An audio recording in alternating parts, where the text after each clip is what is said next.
जब तक नाशवान पदार्थों में महत्व रहेगा, ये जो श्लोक है कि जिस प्रकार से भक्त मेरी शरण में आता है, मेरा भजन करता है, मैं वैसे ही उसका भजन करता हूं।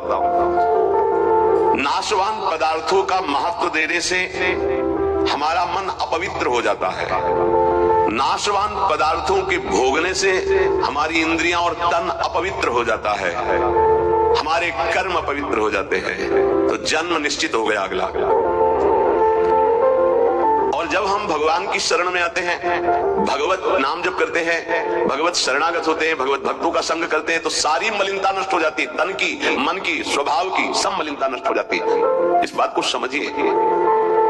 शरीर, इंद्रियां, मन, बुद्धि, पद, योग्यता, अधिकार, धन, जमीन, जितनी भी ये सब है, इनमें रुचि, आसक्ति, ये तुम्हारे मन को पवित्र कर देगी, तन को अपवित्र कर देगी, स्वभाव को अपवित्र कर देगी। अगर इन्हीं सभी को प्रभु को समर्पित करके कर्तव्य कर्म का पालन करते हुए नाम जप करोगे तो सब कुछ पवित्र हो जाएगा। जैसे जड़ मिठाई कभी ऐसे लगाने वाली नहीं होती, लेकिन जब प्रभु को अर्पित करते तो प्रसाद हो जाती है। मांग करके किनका मिलता है तो बड़ा आनंद का अनुभव होता है, मेरे प्रभु का प्रसाद है। ऐसे ही शरीर, इंद्रिया, मन, बुद्धि, पद, योग्यता, अधिकार, धन, जमीन, जो कुछ भी है उसे प्रभु को अर्पित करके अपने कर्तव्य का पालन करते हुए जो नाम जप करता है, उसका तन पवित्र, उसका मन पवित्र, उसका स्वभाव पवित्र, उसकी सब वस्तुएं पवित्र हो जाती है। अब तो वैसी निष्ठा नहीं दिखाई दे रही है, होगी किसी के अंदर। पहले महापुरुषों में देखा, जैसे श्री चतुर्भुजदास जी महाराज जो सेवक जी के मित्र थे, अगर जिस गांव में गए वहां अगर वैष्णव नहीं है, कंठी तिलकधारी, तो उस गांव के कुएं का पानी भी नहीं पिएंगे, ऐसी निष्ठा रखता रहे। यहाँ एक भी वैष्णव नगर में नहीं थे। नगर क्या है, ये भूतों का डेरा है। फिर जहां भगवान का भक्त नहीं, भगवान का भजन नहीं, नाम कीर्तन नहीं, उस नगर का पानी नहीं पीते थे। ये उनके चरित्र में आया है। बहुत पवित्रता का निर्वाह महापुरुष जन भजन के लिए करते थे। गले में कंठी नहीं, मस्तक पे तिलक नहीं, तो हाथ से पानी पीने की रुचि नहीं है। ऐसी निष्ठा, निष्ठा में ही तो सब। इसी निष्ठा का प्रभाव दैवी शक्ति को भी परास्त कर दिया। एक दिन एक नगर से निकल रहे थे तो देखा एक आदमी चिल्ला रहा था, रो रहा था, उसके हाथ पीछे बंधे हुए थे और बड़ा ढोल नगाड़ा बज रहा था, उसको घसीटते हुए ले जा रहे थे। चतुर्भुजदास जी मंडली के सहित थे। मुरली मनोहर अपने ठाकुर को लेकर, मुरलीधर को, वो विचरण करते थे। तो उन्होंने लोगों से पूछा, ये आदमी इतना त्राहिमाम बोल रहा है, इसका कोई साथ क्यों नहीं दे रहा, इसको क्या? तो बोले, ये देवी के बलि चढ़ाने के लिए ले जाया है। देवी की बलि? कहाँ है मंदिर? गांव के बाहर है। वाह, पहले उसको रुकवा दिया।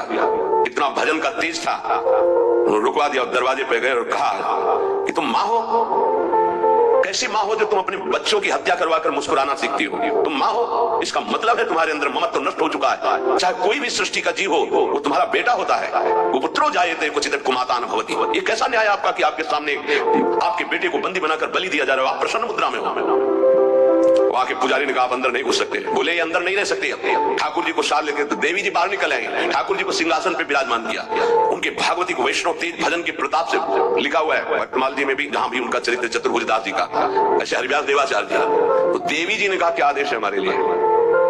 देवी जी ने कहा, तो उनका पहले यहाँ के राजा को बोलो कि आज के बाद अगर यहाँ बलि चढ़ी तो सर्वनाश तुम ही करोगी, बोलो जाके। यही राजा को जाकर के देवी जी ने भय दिखाया और कहा, अगर आज के बाद किसी भी जीव की हमारे ऊपर बलि चढ़ाई गई तो अब हम वैष्णवी हो गई है आज के बाद। हाँ, अगर बलि चढ़ानी तो नारियल नींबू आदि, ये नहीं, जीवों की बलि। कंठी बांधी देवी जी की और श्री जी के चरणारविंद की आसक्ति का मंत्र दिया देवी जी को चतुर्भुजदास जी ने। ठाकुर मुरलीधर को वहां विराजमान करके नाम कीर्तन बंद करा दी, प्रथा मुक्त करवा दिया, जो बलि के लिए लाए। नाम बल, भजन बल। यदि आप प्रभु का आश्रय नहीं लिए, नाम जप नहीं कर रहे, तो यही शरीर, इंद्रियां, मन, बुद्धि, पद, योग्यता, अधिकार, धन, जमीन, ये तुम्हारे तन को मलिन, मन को मलिन, स्वभाव को मलिन और अगला जन्म निश्चित। जैसे कोई कहता है, हम तो पिछले जन्म को मानते नहीं, अगले जन्म को मानते ही नहीं, तो तुम्हारे मानने न मानने से सृष्टि चल रही क्या? कि तुम मानोगे तो सृष्टि चलेगी, नहीं तो बंद हो जाएगा। मानते नहीं सूर्योदय होता है तो सूर्योदय बंद हो जाएगा क्या? तुम्हारे मानने ना मानने से? क्या ईश्वर का संविधान और शासन आंख मूंदने से टल जाएगा क्या? तुम्हारे ऐसा कहने से टल जाएगा क्या? अगर नहीं मानते हो तो है कोई परम शक्तिशाली जो बर्बर जीव को उसके कर्म को भोगवा रहा है कोई कर्म का प्रबल फल देने वाला महान ईश्वर जो सुख और दुख के चक्र में पूरी सृष्टि को फंसाए हुए है। उसी से मुक्त होने के लिए वही है एकमात्र जिसका आश्रय ले लो। ये यथा माम प्रपद्यन्ते तास्तथे भजाम्यहम् मम वर्तमानो वर्तन्ते मनुष्या पार्थ सर्वशा। तास्तथे भजाम्यहम् मम वर्तमानो वर्तन्ते मनुष्या पार्थ सर्वशा। भक्त भगवान की जिस भाव से, जिस संबंध से उपासना करता है, भगवान वैसा ही दर्शन देते हैं।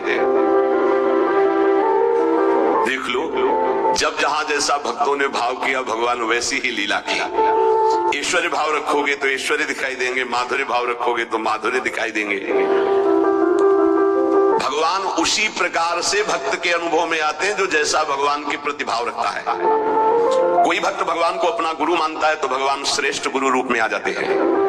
अगर कोई भगवान को शिष्य मानता है, ऐसे संत महात्मा जन जो भगवान को शिष्य मानते हैं, तो भगवान एक श्रेष्ठ शिष्य बन जाते हैं। देखो संदीपनी जी के शिष्य बने, विश्वामित्र जी के चरण चापे, वशिष्ठ जी के समीप बैठकर शिष्यत्व स्वीकार कर योग वासिष्ठ का प्रवचन सुना। यदि भगवान को माता माना जाए तो भगवान माता रूप में अनुभव देते हैं, भगवान को पिता माना जाए तो भगवान पिता रूप में अनुभव देते हैं, भगवान को पुत्र माना जाए तो भगवान पुत्र रूप में अनुभव। देखो एक दिन देवर्षि नारद जी दर्शन करने गए नंद महल में, तो देखा मोटी डेहरी बाबा की डेहरी, तो उसको लालजू महाराज लांघना चाहते थे, दरवाजे के बाहर खेलने जाना चाहते थे। अभी खड़े होना ठीक से आया नहीं था, घुटनों के बल चल रहे थे, तो ऐसे चलते हुए घुटनों के बल ऊपर ऐसे देहली के हुए, चरण ऊपर उठ गए, हाथ ऐसे हो गए, अब देहली के बीच में टंगे हुए और रो रहे हैं। नारद जी ने देखा, साष्टांग दंडवत किया, बोले प्रभु देहली पार कर दे क्या? बोले जानते नहीं हो क्या हमारे लिए देहली? उन्हें बोले जानते हैं प्रभु, वामन अवतार में एक चरण बढ़ाया था तो ब्रह्मलोक तक गया था। तो बोले तुम जानते हो ना ये तुम्हारे लिए लीला नहीं है, मुझे पुत्र भाव से उन लोगों ने भजा है तो उनकी सुखी के लिए मैं लीला करूं। चलो बीड़ा लो और दूर खड़े होकर के दर्शन करो। रोने मैया मैया मैया भागती हुई आई, अरे मेरे लाला उठाया गोद में और दासियों को डांट रही, तुम लोग ध्यान नहीं देते, देखो लाला मेरा कष्ट, मैया किया गोद। अगर कोई मुझे पुत्र मानता, देखो जगत को एक क्षण में रचने वाले पिता, उनको पुत्र माना तो घुटनों के बल भक्त के आंगन में चल रहे हैं। जगत का भरण पोषण करने वाले प्रभु का भरण पोषण यशोदा मैया के वक्षा स्थल के दुग्ध से होता है। कैसा भाव का खेल है ये, बड़ा सुंदर स्वरूप है। जब यशोदा मैया छड़ी लेकर, बहुत उपद्रवी हो गया है, हालू महाराज ने देखा आज तो पिटेंगे, मैया आवेश में है, ऐसे दोनों हाथ से ऐसे तो पूरा काजल गाल में, कितनी सुंदर शोभा, विशाल नेत्र है ना, एक बूंद आंसू नहीं, और रोते जा रहे मैया की तरफ भयचकित देख रहे हैं, दया आ जाए छड़ी ना पीना। कौन है भ्रकुटी टेढ़ी कर दे तो भय को भी भयभीत कर देने वाले प्रभु। ये देखो भाव देश का स्वरूप देखो। अरे छठी के दिन इतनी विशाल पूतना को भी, तो इनके लिए कोई भय है क्या? लेकिन भाव का देखो खेल। मैया ने पुत्र माना तो प्रभु वैसे लीला दर्शा रहे हैं। अरे और बात जाने दो, यदि भगवान को नौकर मान लो तो नौकर भी बताते हैं। वो कह रहे हैं नौकर बनूंगा था, कैसे? तो त्रिलोचन जी के यहाँ, एकनाथ जी के यहाँ श्रीखंडिया के रूप में, माधवदास बाबा के यहाँ स्वयं जगन्नाथ जी सेवक ही बने हुए तो लगे। ये ऐसे भगवान से यदि अपनापन करके कोई भाव कर लो, आपको अनुभव कराए। सच्ची कहते तुम पहचान नहीं पा रहे, रोज तुमसे मिलता है वो, हर क्षण तुमको देखता है क्योंकि तुम भक्त हो उनके, लेकिन तुम्हारे अंदर वो दृष्टि नहीं है इसलिए नहीं देख पाते। रोज मिलता है छलिया, वो रोज मिलता है वेश बदल कर, इसीलिए हर समय सावधान रहो, पता नहीं किस रूप में मेरा प्रीतम आकर के कहीं चूक ना हो जाए।